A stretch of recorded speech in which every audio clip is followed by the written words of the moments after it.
Oh, hi there. I'm just here hanging out in my office holding a delicious orange carrot and a stick that my kids found while we were camping a few weeks ago. Why, you may ask, am I hanging out in my office holding a carrot and a stick while recording a video about Napoleon's consolidation of power? You just asked the right question. The carrot and stick, an old phrase that refers to the way that some people go about negotiations, offer rewards, and threaten reprisals. And it's precisely what Napoleon Bonaparte did to consolidate power in France in the early years of the 19th century. In this video, we're going to look at how Napoleon Bonaparte consolidated power and what this meant for the revolutionary legacy in Napoleonic France. Okay, let's get going.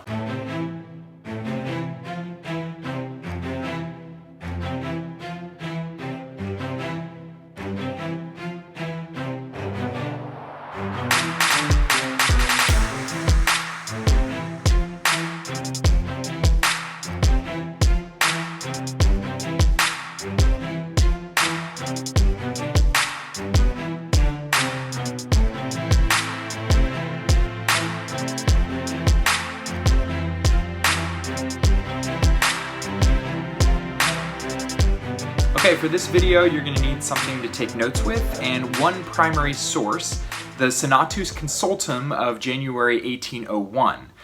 You're going to find out what this is all about in a little bit. To see how Napoleon consolidated power early in his reign, it's important to do a little bit of an overview of the situation in France at the turn of the century. The new constitution of the consulate was finalized in December 1799 and sent out for a plebiscite, or a sort of popular referendum, shortly thereafter.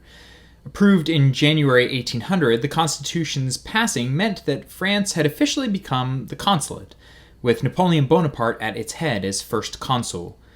But the situation was far from stable. Both within the mechanisms of government and outside of them, there was a considerable amount of division still in France, and that division posed serious problems for the stability of the new regime. Politically speaking, we might describe the divisions as constituting three general spheres. First, on the right, there was a considerable portion of the French populace that were still critical of the revolution in no uncertain terms.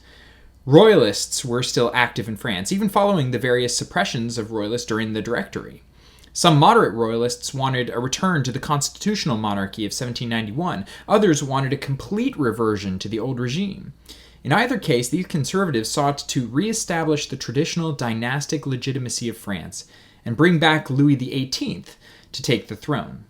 In addition to royalists in France, there were also still many émigrés who had fled the country at some point during the Revolution and were looking for really two things. First, an opportunity to safely return home, and second, a restoration of their property and their privilege.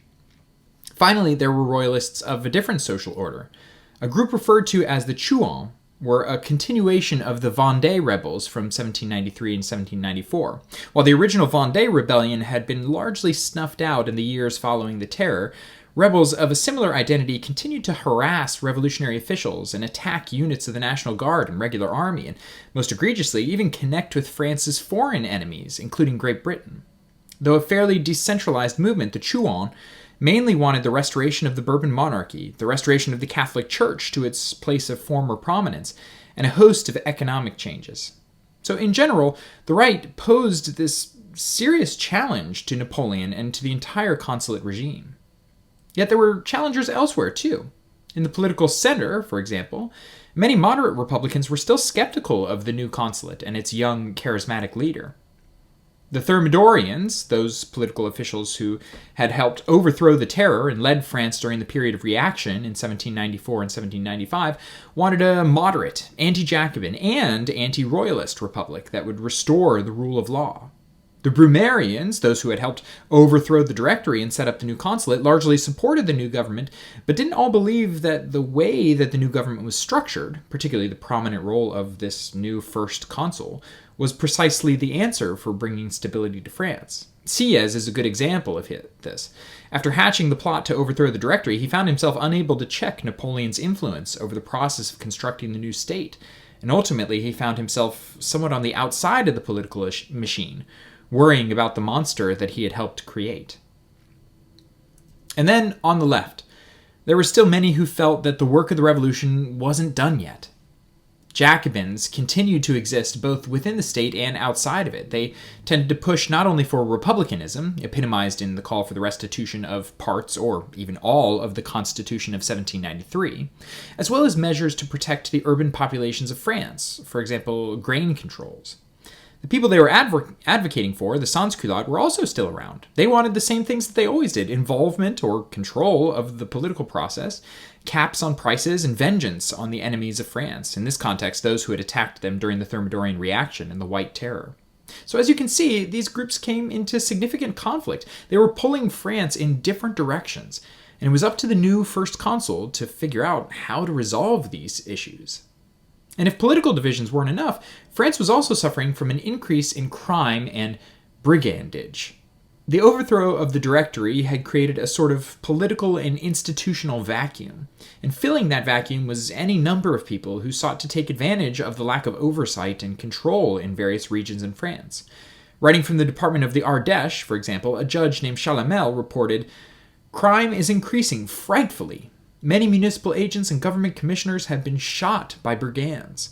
1,000 good citizens have been massacred, their properties pillaged, ravaged, burned because of their devotion to the public good. Such is the domination of the brigands here. They are organized, supported, and directed by men who lost their privileges in the revolution and believe that chaos and anarchy will restore what liberty took from them."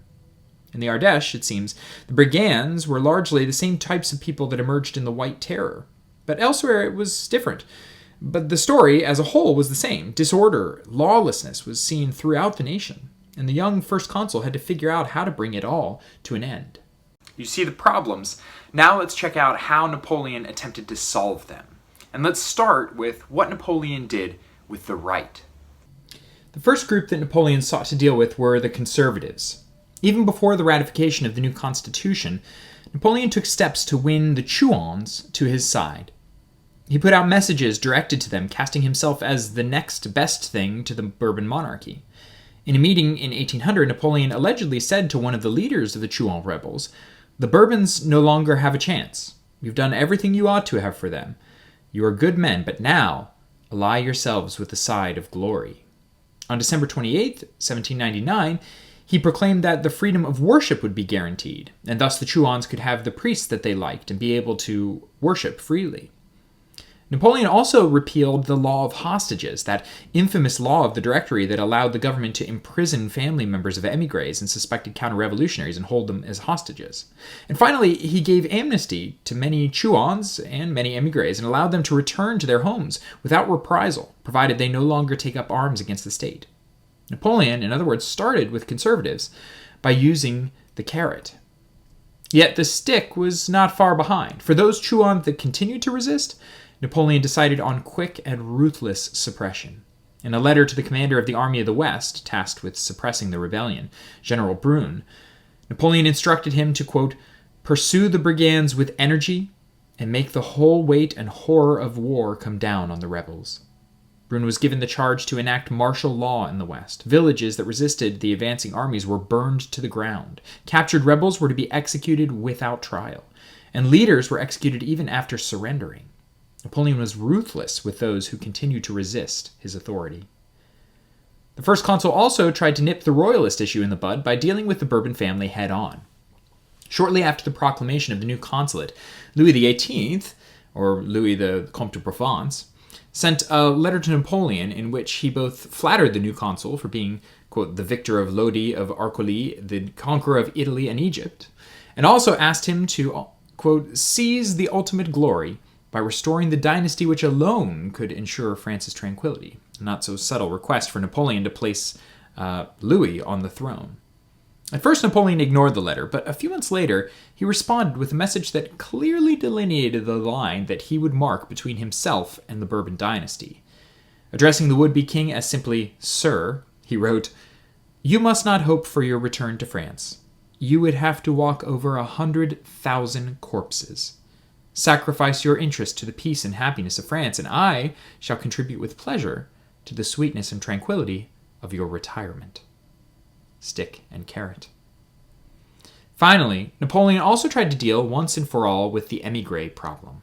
Initially, he took a hard line toward the group. In the Constitution of 1799, émigrés were not allowed back in the country, and their property was declared irrevocably vested in the Republic. But starting in 1800, Napoleon began to soften these measures. In March, he officially and formally closed the émigré lists, meaning that the state was no longer keeping track of who was and who wasn't an émigré.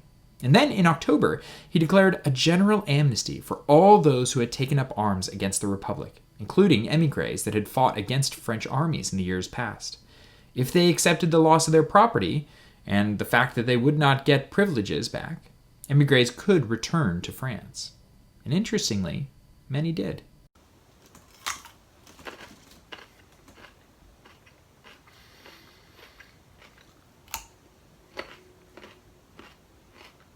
Well, I'm on lunch break. Okay, royalists satisfied. Well, for the most part. But how did Napoleon deal with the other challenges facing him early in his reign? First, he decided to crack down heavily on the problem of brigandage. As he had in the West and with the Truans, Napoleon set up military tribunals once again to hear cases of brigandage and try the accused quickly and brutally.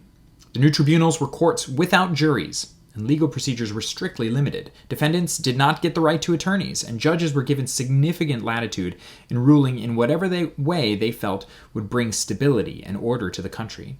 The creation of these tribunals caused quite the controversy in the halls of the tribunate. Whatever the moral and legal arguments, the law establishing tribunals went through, and the result was, in fact, a considerable reduction in brigandage, at least for a time, though very much at a cost in terms of human lives. Napoleon had once again brought control by using the stick. What about those on the left? How did Napoleon seek to pacify that group which had for so long been unpacifiable? Well, first, it's important to note that the Jacobins were the ones who were largely cut out of the process of the Brumaire coup. It was their influence that Sieyès and Napoleon and Bouillé sought to eliminate in the coup. The official statements about the coup, for example, including the famous incident about the poignard, blamed the Jacobins both implicitly and explicitly for the disorder that had corrupted the government. So much of what Napoleon did to the Jacobins was use the stick, but there were some carrots to go around. First, the new constitution did declare universal male suffrage, just like the Constitution of 1793. And while the suffrage was clouded by levels of bureaucracy and institutional hurdles that really limited how much authority ordinary votes had, it nevertheless was a gesture toward a Jacobin and sans-culotte goal. Napoleon also included some Jacobins in his political plans. He famously gave Joseph Fouché, the ex-terrorist and representative on mission, who was responsible for executing thousands of people in Lyon following the suppression of the Federalist revolt there. He gave Fouché the position of Minister of Police, a role that he kept all the way until 1810. So if they could prove useful, Napoleon was willing to include Jacobins into his regime. For the rest of the Jacobins, however, Napoleon had a far stronger reaction. In the summer of 1800, he publicly denounced the Jacobins as, quote, terrorists, wretches in perpetual revolt against every form of government. In this way, he reflected a kind of common argument against the Jacobins that had persisted really for years throughout the Revolution. He also shut down numerous Jacobin presses in order to quiet the movement. So in the early years of his reign, Napoleon, in no uncertain terms, designated Jacobins as enemies of the state. Yet the moment for real action came at the end of his first year in office. On December 24th, 1800, Napoleon was on his way home from the Paris Opera when an infernal machine, as it was called at the time, in reality, a bomb, disguised as a water barrel, exploded on the Rue Saint-Nicaise in Paris, only moments after the consul's carriage had departed. While Napoleon was not injured, many were killed in the incident, and several houses were gutted, and the windows of the Tuileries Palace, 400 meters away, were blown out. This assassination attempt led Napoleon to declare a state of emergency. He called on his police minister, Fouché, to investigate. Days later, Fouché reported correctly that the assassination attempt was actually a part of a royalist plot to kill the first consul. Napoleon, however, was more interested in using the moment to punish the other side of the political spectrum. He publicly blamed the incident on Jacobins, and then forced the Senate to pass a Sinatus Consultant that dealt a heavy blow to the Jacobin leadership in France. It's this Sinatus Consultant that I want you to read right now. So pause the video and take a look at it and pay attention to the ways that the Senate framed the issue, what they thought the problem was, and what they did about it.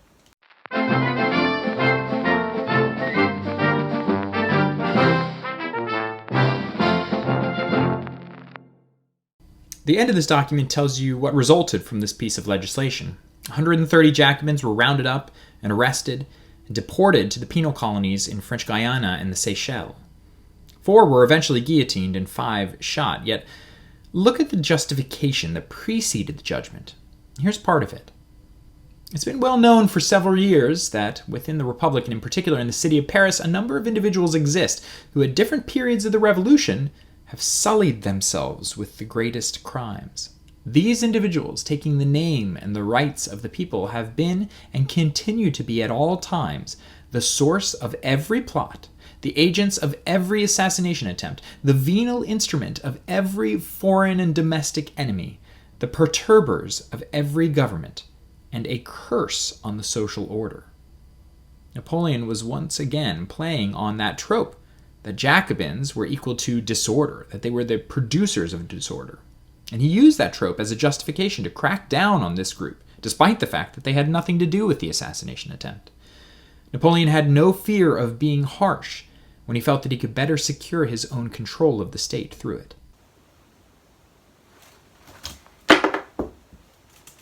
Okay, finally, we should look at what Napoleon tried to do outside of metropolitan France. Napoleon was also interested in trying to control and exert his authority over the colonies of France as well.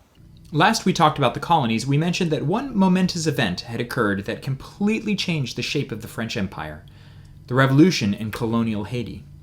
Early in the revolution, a revolt of enslaved Africans swept the island colony. Free people of color joined into the events in part as a way of trying to address their grievances with white colonizers who were denying them access to the rights that the early French Revolution had guaranteed.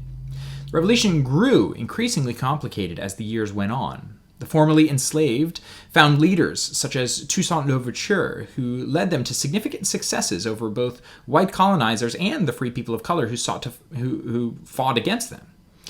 Some groups took advantage of France's foreign wars by aligning themselves with rival powers, in much the same way as Federalist rebels and the Chouans had. Indeed, Louverture famously fought for the Spanish for years after the Spanish promised him and the members of his army freedom from slavery. Eventually, in 1793, officials and generals in Haiti declared slavery to be abolished formally, an act that was followed up by the National Convention months later. In 1799, however, the situation remained complicated and divided. Louverture, now won over to the French, was still fighting against rival leaders, including André Rigaud, for control of the island. Napoleon, however, had aspirations of his own for Haiti. As he was expanding French domains on the continent of Europe, Napoleon wanted to expand the French Empire and once again restore it to a place of glory. In preparation, he negotiated with the Spanish to have the large section of France's former North American territories, the Louisiana colony that included New Orleans and much of what would become the American Midwest, to be returned to France. But Napoleon knew that the most lucrative colony was still Haiti. Originally, he thought he could bring colonial Haiti back under his control through conciliation with Louverture. In 1801, he drafted a letter that would officially appoint the Haitian revolutionary as the, quote, Captain General of the colony. This was the initial carrot, but ultimately Napoleon decided against sending this letter to officials in Haiti. Instead, he embraced the stick and prepared to take control of the colony from Louverture by force. In late 1801, he appointed Victoire Leclerc, his brother-in-law, to lead an expedition of over 20,000 soldiers to Haiti in order to establish control of the island. His instructions to Leclerc were simple. The general was first to land and reassure Louverture and the residents of Haiti of their rights and freedoms. Then he was to take control of the strongholds of the island. And having done so, he was then to remove Louverture from his position and arrest the leadership under his command, having them shot if they were resisted, and disarming the populace. Yet Louverture and his fellow commanders did not fall for the ploy. Upon the arrival of Leclerc and his forces, Henri Christophe, one of Louverture's deputies, had the port city of Cap burned in order to prevent the French army from having a place to lodge. Almost immediately, Leclerc faced resistance from Louverture's army. The fighting continued for years. Eventually, Louverture would be arrested and imprisoned in France, where he would die. But his commanders fought on, and by 1803, they forced the French commanders to surrender. Shortly thereafter, Christophe and Jean-Jacques Dessalines declared Haiti to be an independent country and wrote up a constitution for the newly established state. The defeat in Haiti led Napoleon to give up on his dreams to reassemble the French Empire to a state of glory. Even before the final surrender, Bonaparte saw the writing on the wall and decided to sell the North American Louisiana colony to the United States, recognizing that the great empire that he hoped to establish would not come to pass. So Napoleon was sometimes successful and sometimes unsuccessful in exerting his power over France and its colonies. Largely able to pacify rival political groups in metropolitan France, he failed miserably in pacifying and exerting control over the rebels in Haiti. Yet it was the way that he tried to exert authority in France and its empire that really matters here.